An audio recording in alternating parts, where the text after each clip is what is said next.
और सबसे पहले आपको बताते हैं कि engineer Abdul Rashid, member parliament Baramulla north Kashmir, engineer Abdul Rashid के वालिद का एम्स नई दिल्ली के अंदर थोड़ी देर पहले इंतकाल हो चुका है। इंजीनियर रशीद के वालिद का इंतकाल हुआ है।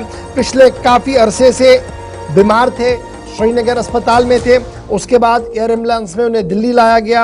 एम्स के अंदर उनका इलाज चल रहा था।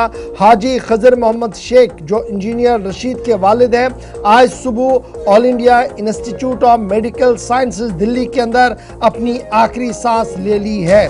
बताया जा रहा है कि 85 साल उनकी उम्र थी और फैमिली की तरफ से उनकी डेथ की कंफर्मेशन कर दी गई है और पार्टी की तरफ से इंजीनियर रशीद को अबूरी तौर पर रिहा करने की मांग की गई है। कहा गया कि on humanitarian grounds engineer Rashid को तिहाड़ जेल से रिलीज किया जाए ताकि वो दिल्ली अस्पताल आए और लाश को फिर श्रीनगर लाए जहां पर उनके आखिरी रसूमात अदा किए जाएंगे। खजर मोहम्मद साहब के जो आज सुबह नई दिल्ली के अंदर इंतकाल कर चुके हैं। जम्मू कश्मीर अवामी पार्टी के तर्जुमान की तरफ से इस बात की वजाहत कर दी गई है कि लाश श्रीनगर आने के बाद, जसद श्रीनगर आने के बाद बाज़ाब्ता तौर पर नमाज जनाजा भी होगा और फिर आखिरी रसूमात भी अदा की जाएगी। तस्वीरें आज सुबह की, अभी सुबह की थोड़ी देर पहले की है इंजीनियर रशीद के श्रीनगर हंदवारा के रिहाइशगाह की, जहां पर आहिस्ता आहिस्ता करके अब उनके अहल खाना, उनके रिश्तेदार जमा होना शुरू हो गए हैं, क्योंकि थोड़ी देर पहले इस बात की तस्दीक हो गई है कि इंजीनियर रशीद के जो वालिद साहब हैं और मौजूदा मेंबर असम्बली जो लंगेट के हैं, उनके वालिद साहब जो हैं उनका इंतकाल हो गया है। एम्स के अंदर पिछले कई दिनों से वो ज़ेर इलाज थे। इस बीच कई सियासी तंजीमों की तरफ से अब ताज़ियती पैगामात का सिलसिला भी शुरू हो चुका है। हमारे साथ मजीद जरा गुफ्तगू के लिए शमीम हंदवारा से ज्वाइन कर चुके हैं। शमीम भाई, बहुत शुक्रिया जी ज्वाइन करने के लिए।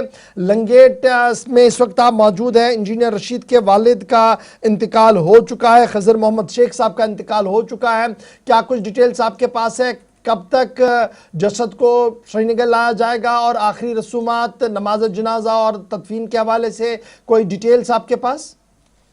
जी गौर, मैं आपको बताता चलूं, जिस तरह एमपी इंजीनियर रशीद के वालिद और एमएलए लंगेट शेख खुर्शीद के वालिद साहब जो अहमद हॉस्पिटल दिल्ली में, जिनकी जो वहाँ पे जिस तरह अभी कंफर्मेशन, वो पहले से कुछ महीने पहले से बीमार था। पहले उनका एसएमएच श्रीनगर में इलाज चल रहा था, उसके बाद उसको दिल्ली अहमद अस्पताल जो है इलाज मौजा के लिए लिया गया। आज जो है जिस तरह दुखद खबर जो है वहां से निकल के सामने आई कि इंजीनियर रशीद के वालिद साहब जिनकी वो वहाँ पे फौत हो चुका है। अभी जिस तरह मैंने पीए जो कंफर्म जो उसके साथ इरफान के साथ मैंने बात की, उनका साफ तौर कहना है कि 4 बजे तक वो अपने घर, आबाई घर जो लाच मावर का इलाका है वहाँ पे पहुंचेंगे। उसके बाद वहाँ पे नमाजी जनाजा होगा।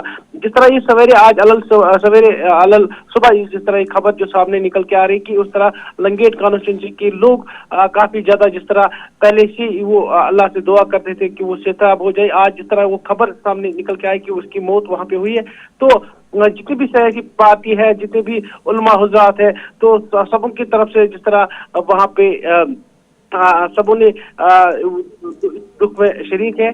तो फिलहाल जो है अभी वो दिल्ली में, दिल्ली से वो श्रीनगर आएंगे, उसके बाद यहाँ अच्छा जी, इंजीनियर रशीद जो तिहाड़ जेल के अंदर है, उनके हवाले से कोई खबर कि क्या उनकी तरफ से कोई एप्लीकेशन आज अदालत में पेश की जाएगी कि उनकी अबूरी जमानत हो, उन्हें ह्यूमैनिटेरियन ग्राउंड पर जमानत मिले ताकि वो आखिरी रसूमात में शामिल हो सके? जी गौर, मैं आपको बताता चलो, जिस तरह अभी इनाम नबी जो चीफ फोकस कर रहे हैं, उन्हें साफ तौर इसमें जो प्रेस नोट में लिखा गया कि वहाँ पे वालिद साहब को वहाँ पे छोड़ना चाहिए। जनरल में वो उसके अपने घर तक लाए और जिस तरह सारी पार्टी को छोड़ना चाहिए क्योंकि वो आपके शरीक होने चाहिए। तो अभी जो है इस तरह की कोई खबर सामने निकल के नहीं आ रही कि, मगर जिस तरह प्रेस नोट उन्होंने डाला कि इंजीनियर रशीद को जल्द से जल्द वहां से छोड़ना चाहिए ताकि वो अपनी वालिद साहब के इस फैसले में शरीक।